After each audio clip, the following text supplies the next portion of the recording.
As defesas de vários dos denunciados pela Procuradoria-Geral da República por tentar um golpe de Estado têm até hoje para apresentar seus argumentos ao Supremo Tribunal Federal. Jair Bolsonaro, Mauro Cid, Augusto Heleno, Alexandre Ramagem, Anderson Torres e Paulo Sérgio Nogueira precisam entregar seus argumentos nesta quinta, enquanto Braga Neto e Almir Garnier Santos têm até amanhã.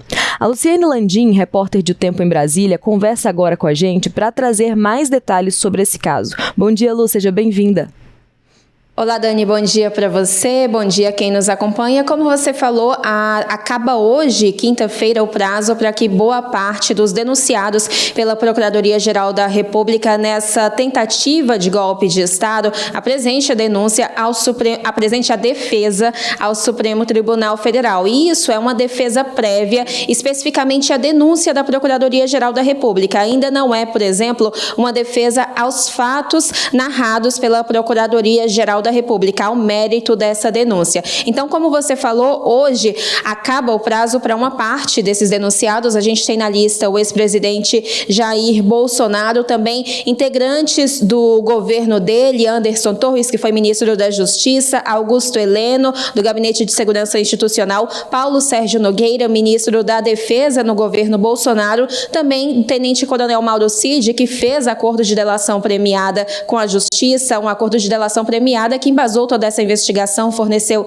informações, e também Alexandre Ramagem, que foi chefe da Agência Brasileira de Inteligência no governo Bolsonaro. Amanhã, como você falou, acaba o prazo para a defesa do ex-comandante da Marinha, Almir Garnier Santos, e também para Walter Souza Braga Neto, que foi ministro da Defesa no governo Bolsonaro e também concorreu a vice-presidente na chapa de Jair Bolsonaro nas eleições de 2022. A gente lembra que a Procuradoria-Geral da República, Dani, denunciou 34 pessoas no dia 18 de fevereiro por suposta participação nessa trama golpista. Foram apontados a essas pessoas os crimes de organização criminosa armada, tentativa de abolição violenta do Estado Democrático de Direito, golpe de Estado, dano qualificado pela violência e grave ameaça contra o patrimônio da União e com considerável prejuízo para a vítima, e também deterioração do patrimônio tombado. 5 crimes apontados a eles, Dani. Lu, eu acho que a gente pode falar agora a respeito de o que significa essa questão, a diferença, né, de uma defesa prévia para uma defesa, e também o que já foi apresentado até agora, porque a gente já teve alguns aí que trouxeram recursos, enfim. Exatamente. Essa defesa prévia, nesse momento, o prazo para que essa defesa prévia seja apresentada é de 15 dias depois da intimação desses denunciados, ou seja, a PGR apresentou a denúncia ao Supremo Tribunal Federal. A partir disso, os denunciados foram intimados para que apresentassem em 15 dias essa defesa prévia, que eles colocam argumentos contra a denúncia apresentada e não contra os fatos investigados em si. Isso vai acontecer em outra fase, se for aberta uma ação penal contra esses denunciados. A gente tem aqui uma lista, todos esses nomes que a gente já citou, Dani, que tem até a noite de hoje ou até amanhã para apresentação da defesa prévia, eles ainda não apresentaram, mas a gente tem uma lista de outros nomes que já protocolaram as defesas no sistema do Supremo Tribunal Federal. Eu tenho aqui a ex-diretora da Secretaria Nacional de Segurança Pública, Marília Ferreira Alencar, o coronel do Exército, Bernardo Romão Corrêa Neto, o coronel da Aeronáutica, Cleversonei Magalhães, o major do Exército, Ronald Ferreira de Araújo Júnior, e o engenheiro e dono do Instituto Voto Legal, Carlos César Rocha, que fez um laudo para o Partido Liberal sobre o sistema eletrônico de votação.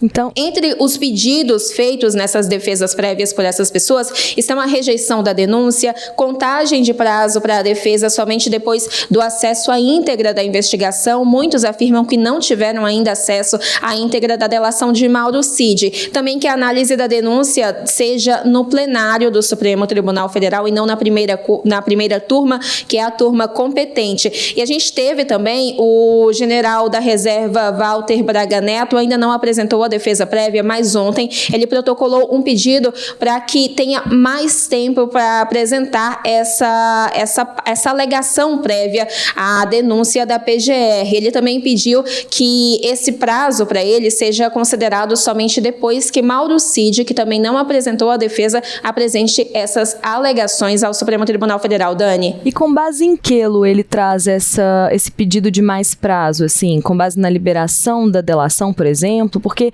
isso é um tema que chama a atenção da gente ter ainda defesas que dizem que não tiveram acesso à íntegra da delação, já que essa delação foi publicada no dia, né, que a denúncia foi feita, foi entregue pela PGR. A gente teve a publicação da transcrição da delação, a gente teve no dia seguinte as publicações dos vídeos.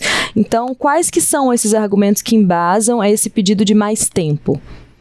Exatamente a falta de acesso à íntegra da delação de Mauro Cid é o que a defesa de Braga Neto alega. A gente lembra que Braga Neto tem uma situação excepcional, ele está preso desde 14 de dezembro por obstrução às investigações nessa tentativa de golpe de Estado. Então, o caso dele ainda é um pouco mais complicado porque ele está preso, mas a alegação é justamente essa, de falta de acesso à íntegra da delação premiada de Mauro Cid. Eu tenho uma aspa aqui que a defesa de Braga Neto apontou, que diz: há uma infinidade de elementos produzidos ao longo das investigações, pulverizados em diversos procedimentos, cujo acesso ainda não foi disponibilizado a essa defesa. Então, esse é o argumento que eles tentam usar, apesar da delação de Mauro Cid não estar sob sigilo aí desde o dia 18 ou 19 de fevereiro, Dani. A gente tem, você falou a questão da defesa apresentar questionamentos ao mérito do julgamento, né? Se essa denúncia deve ser analisada ou em plenário ou pela primeira turma, e essa é uma das estratégias que o próprio Jair Bolsonaro, que a defesa do ex-presidente, vai usar, né, Lu? Exatamente, Jair Bolsonaro, que também tem até hoje à noite para apresentar essa defesa prévia, e a gente lembra que o local adequado no Supremo Tribunal Federal para julgamento de ação penal é a primeira turma do STF. Essa é uma turma composta por 5 ministros. A lista deles: Cristiano Zanin, que é presidente, Carmen Lúcia, Luiz Fux, Alexandre de Moraes, que é relator de toda essa ação no STF, e também Flávio Dino. E a defesa de Jair Bolsonaro chegou a pedir a suspeição de Cristiano Zanin, de Flávio Dino e de Alexandre de Moraes nesse processo, para que os 3 ministros não pudessem julgar Jair Bolsonaro nessa investigação, nesse caso. Mas isso foi negado pelo presidente do Supremo Tribunal Federal, Luiz Roberto Barroso, que inclusive Bolsonaro também pediu a extensão do prazo para a defesa para 83 dias em vez de 15 dias. Isso também chegou a ser negado. E a gente deve ter, então, uma defesa do ex-presidente apresentada aí, alegando a inocência dele, questionando pontos da delação premiada de Mauro Cid. E a gente lembra que essa denúncia da PGR, Daniela, apontou o ex-presidente Jair Bolsonaro como um dos líderes de uma organização criminosa que agiu justamente na tentativa desse golpe de Estado para impedir a posse do atual presidente Luiz Inácio Lula da Silva, ali na virada de 2022 para 2023, Dani. A gente tem até um comentário que eu queria até trazer um pouco para a discussão aqui, do Zé Carlos, que diz: se existem provas que o prendam, é problema dele e não da direita. Com ou sem Bolsonaro, está fácil de derrotar o desgoverno. Então, ele tem aí um posicionamento que talvez a gente possa chegar num ponto, né, numa análise. Eu acho que hoje ainda existe uma insistência da direita, principalmente da direita mais radical ali, ligada ao bolsonarismo, de que ele realmente seja o candidato, o principal nome para 2026, para concorrer contra o presidente Lula, né, numa eventual tentativa de reeleição, enfim.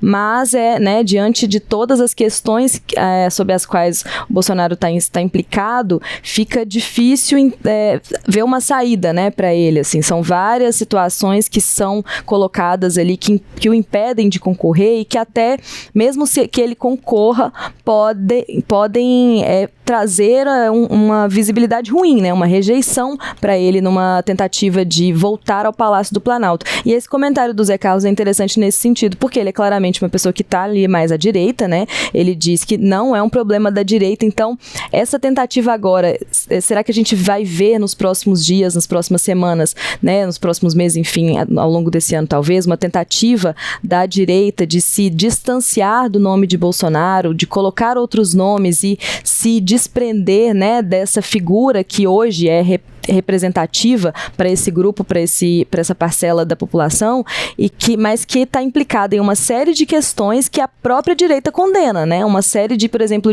a questão do uso do poder, abuso do poder político e econômico, abuso da estrutura pública, no caso da reunião com embaixadores, enfim. A gente tem uma série de questões que vão implicando o Bolsonaro que podem queimá-lo até mesmo com os próprios eleitores, né, Lu? Claro, tirando os mais radicais, a gente tem ali uma situação que vai ser difícil de ele se desvencilhar.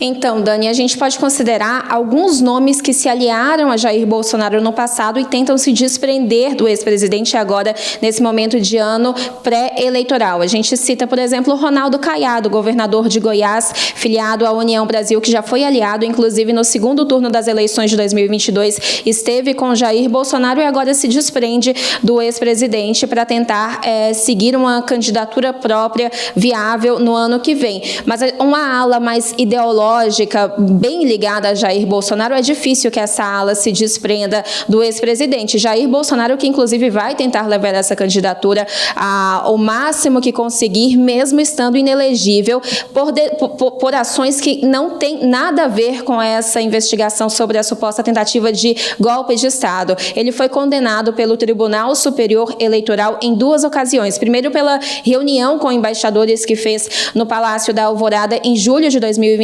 para difundir informações falsas sobre o sistema eleitoral e também sobre a ação no 7 de setembro, sobre abuso de poder ali no 7 de setembro, em que ele discursou para apoiadores. Então, essa tentativa de golpe de Estado, a investigação sobre isso pode sim complicar a vida do ex-presidente, mas ele tem outras 2 que o deixaram inelegível. E a gente não deve ter essa ala ideológica se afastando de Jair Bolsonaro, mas sim outros nomes que se desprenderam, como Ronaldo Caiado, que eu falei, que devem tentar uma candidatura além da candidatura do PL, que deve ser, sim, essa base ideológica. Dani?